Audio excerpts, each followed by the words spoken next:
Muito bem, nós estamos de volta com você aqui no nosso sistema de mensagens abençoadoras para poder abençoar a sua vida neste dia, nesta hora, não importando a hora que você vai ouvir e vai assistir este vídeo. Quero dizer a você que nós estaremos falando sobre o Otiniel, uma mensagem de Deus para o seu coração. E para isso eu convido você a abrir as Escrituras no livro de Juízes, no capítulo de número 3, a partir do verso de número 4, que vai dizer assim: Estes, pois, ficaram para por eles provar a Israel, para saber se dariam ouvido aos mandamentos do Senhor, que ele tinha ordenado a seus pais, pelo ministério de Moisés. Habitando, pois, os filhos de Israel no meio dos cananeus, dos heteus e amorreus, e perizeus, e heveus e jebuseus, tomaram de suas filhas para si por mulheres, e deram as suas filhas aos filhos deles, e serviram aos seus deuses. E os filhos de Israel fizeram o que era mal aos olhos do Senhor, e se esqueceram do seu Deus, e serviram aos Balaíns e Astarote. Então a ira do Senhor se acendeu contra Israel, e ele os vendeu na mão de Cusã-Risataim, rei na Mesopotâmia. E os filhos de Israel serviram a Cusã-Risataim 8 anos. E os filhos de Israel clamaram ao Senhor, e o Senhor levantou-lhes um libertador, que os libertou, Otiniel, filho de Kenaz, irmão de Calebe, mais novo do que ele. E veio sobre ele o Espírito do Senhor, e julgou a Israel, e saiu a peleja. O Senhor entregou na mão a Cusã-Risataim, rei da Mesopotâmia, contra o qual prevaleceu a sua mão. Até o versículo de número 10, nós temos lido a poderosa palavra do Senhor nesta manhã. Queridos, nós queremos falar nesse momento sobre esse personagem chamado Otiniel. Um jovem, um homem que foi chamado pelo Senhor para poder realizar um propósito especial na casa de Deus e com o povo de Israel. O nome Otiniel tem origem no nome hebraico, Otiniel, que quer dizer leão de Deus. Otiniel significa leão de Deus. A época que Otiniel liderou foi um tempo de apostasia. A palavra de Deus, ela vai nos revelar em Juízes, no capítulo 2, a partir do verso 7, o capítulo 3 até onde nós lemos aqui, diz a palavra de Deus que o povo de Israel serviu ao Senhor por todos os dias de Josué e dos anciãos que viram a grande obra feita pelo Senhor. Porém, quando morreu essa geração, levantou-se uma outra que não conhecia a Deus e nem a obra que tinha feito. Aqueles anciãos, aqueles líderes tribais, aquelas pessoas que saíram lá do Egito com Moisés, todas elas viram o grande trabalhar de Deus. Então essas pessoas, eles foram um sustentáculo muito forte para a sua época, para esse período. Mas a Bíblia vai revelar que de um a um eles foram levados. Quando eles foram levados, acontece isto. Aquela geração nova que se levanta não conhecia a Deus e nem a obra que ele tinha feito, pessoalmente, diretamente, como eles havia conhecido. E com isso, o texto da Bíblia nos revela que aqui acontece um grande momento. O texto da Bíblia vai nos revelar que vai acontecer esse momento de apostasia em Israel. Então Josué e os anciãos estavam vivos. Os israelitas adoravam a Deus, mas um a um dessa geração se foi. De um a um eles foram embora. A nova geração não conhecia pessoalmente o Senhor e eles nunca viram as grandes coisas que Deus fizera para Israel. Os israelitas rapidamente abandonaram a adoração a Deus e serviram aos Balaíns. Servir aos Balaíns, os deuses estranhos dos cananeus. Baal significa senhor, dono, proprietário ou marido. A revelação está em Livingstone George Herbert, no volume 2 de 2005, na página 103 do comentário de Bianca. Essa é a informação que nós temos. É um cenário de apostasia, aonde aquela nova geração não conhecia a Deus. Mas Deus é misericordioso e poderoso, que naqueles dias Ele levantou o jovem, Ele levantou aquele homem que estava na sua disponibilidade. Se nós se colocarmos diante do Eterno, na sua disponibilidade, Deus irá nos usar de uma maneira especial e gloriosa. Com isso, o povo não só esqueceu do Senhor, como também serviram a Baal e a Será. Então Deus disciplinou o povo através dos povos circunvizinhos de Israel. Eles foram oprimidos, subjugados e sofridos. Deus, na sua disciplina, traz juízo e com juízo revela o seu amor e misericórdia para com o seu povo. A gente vai ver no comentário de Roy Book a disciplina que Deus enviou a cada opressor estrangeiro tornou-se a vida difícil para o povo de Deus. Por isso que agora nós vemos que Deus levanta este homem. Em sua disciplina, Deus entregou o povo a Cusã-Risataim, o rei da Mesopotâmia. É equivalente ao hebraico para o etíope de grande piedade.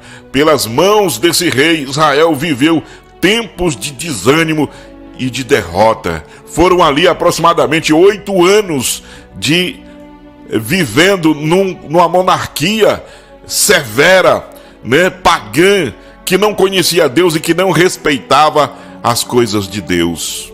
E naquele momento surgia a necessidade de um líder, de alguém que deveria estar à altura, assim como esteve à altura Josué. Aí surge a necessidade de um líder, e por causa da escravidão, a esse rei reagiu à necessidade de um líder que libertasse o povo de Israel. Nessa época não havia Moisés e nem Josué, porém havia um Deus todo-poderoso dos céus, que contemplava a obra e toda aquela situação do seu povo. É a partir desse período que se dá o início ao tempo dos juízos, ou dos juízes em Israel. O interessante é que esse tempo tem origem no próprio Deus. Era Ele quem os levantava. Os juízes dos tempos bíblicos eram comandantes militares com poderes administrativos absolutos, mas o seu ofício não era hereditário. Eles também não eram selecionados a partir de alguma tribo em particular e nem mesmo eleitos pelo voto popular. Em vez disso, eles eram escolhidos pelo próprio Deus de Israel. Deus de uma maneira sobrenatural, e governavam estritamente dentro de um arcabouço teocrático, ou seja, Deus no controle, Deus no governo. E assim nós vamos vendo que ele era um homem que precisava ser levantado pelo Senhor. Quem era Otiniel? Ele tinha família? Era um homem que possuía uma família santa diante do Senhor. Nós vamos conhecer agora a família deste homem. Otiniel era filho de Quenaz. Era casado com Axa, segundo a revelação de Juízes capítulo 15, verso 17. Tinha 2 filhos, Atate e Meonotai, filho de Ofra. Ele era sobrinho e genro de Caleb. Caleb era filho de Jefoné, um hebreu da família de Quenaz. Porém, por ter mãe judia, herdou essa religião a promessa divina. Ele era da tribo de Judá. Era irmão de Seraías, pai de Joabe, fundador de Germanassim, cujos habitantes foram artífices. Nós vamos aprender aqui na palavra que ele tinha uma família. Era um crente que tinha experiência. Diz a palavra de Deus que Caleb, de posse a herança ao qual lhe foi prometida, passou a expulsar da terra os 3 filhos de Anak. Dali subiu aos habitantes de Debir, que se chamava antes Quiriate Sefer, cidade dos livros, e disse: quem ferir a Quiriate Sefer e a tomar-lhe darei a minha filha Axa por mulher. É aí que esse experiente servo de Deus entra e consegue matar os gigantes para poder casar com a sua filha Axa, que ele amava desde a sua juventude. E nessa passagem que Otiniel aparece pela primeira vez na Bíblia, ele feriu os habitantes da cidade, conquistou a terra e tornou-se. Através desse ato, ele passou a ter experiência com Deus e com o vigor físico, visto que Caleb estava já com seus 85 anos e Quenaz, pai de Otiniel, era mais moço do que ele. Então nós vemos que Deus, ele marca uma geração. Deus, ele levanta uma geração.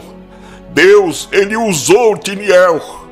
A Bíblia diz que Otiniel, ele se colocava diante de Deus. E para poder fechar essa mensagem, esta palavra simples aqui, que nós trazemos nesta hora, nós queremos falar dessas características que faz o servo ser usado pelo Senhor. É as qualidades de Otiniel. A Bíblia vai determinar no texto bíblico que ele era determinado. Ele tinha determinação. Segundo, ele era carismático, uma pessoa bacana. Era gostoso demais conversar com Otiniel, de estar perto de Otiniel. Ele tinha uma palavra doce.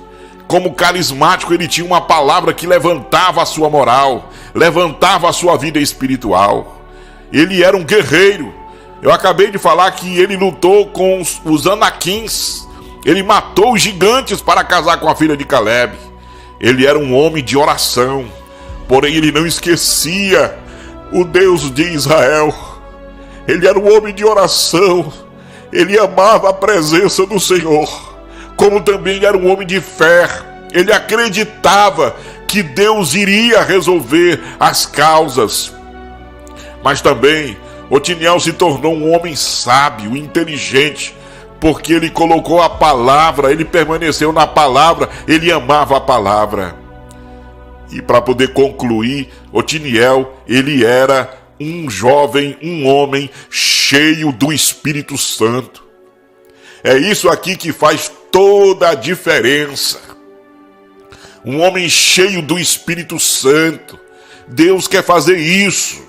Assim como ele levantou Otiniel para realizar um propósito especial naquele período, o Senhor, nosso Deus, nessas últimas horas, através do seu Espírito, através de Jesus Cristo, ele quer te levantar. Ressurja das cinzas, levante, tenha positividade, seja determinado, seja carismático, seja guerreiro. Busque a presença de Deus, tenha fé, seja inteligente e seja cheio do Espírito Santo e deixe com Deus que Ele vai entregar as bênçãos, tudo em suas mãos. Que a glória do Senhor se estenda de geração a geração e que você possa receber a poderosa e gloriosa palavra de Deus. Eu quero deixar uma oração aqui por você que está assistindo este vídeo agora. Porque eu sei que Deus, ele está tocando na sua alma. E eu sei que o Espírito Santo irá te levantar como uma liderança para você poder realizar os propósitos dele aqui na face da terra. Ore ao Senhor. Bendito Deus e eterno Pai, no poderoso nome de Jesus, eu te amo com todas as forças do meu coração e da minha vida.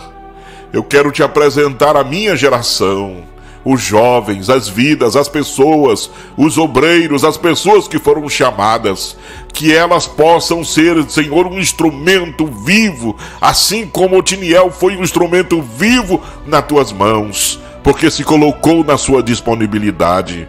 Nos ajuda nesta causa e nesta obra e nos enche do poder do teu glorioso Espírito Santo nessas últimas horas. Te louvamos, Senhor, e te agradecemos em nome de Jesus. Que Deus abençoe você que está nesse vídeo. Aproveite e se inscreva no nosso canal. Deixe o seu like, faça um comentário e que o Espírito Santo lhe encha e lhe use de uma maneira poderosa e gloriosa nessas últimas horas. Que Deus abençoe no poderoso nome de Jesus.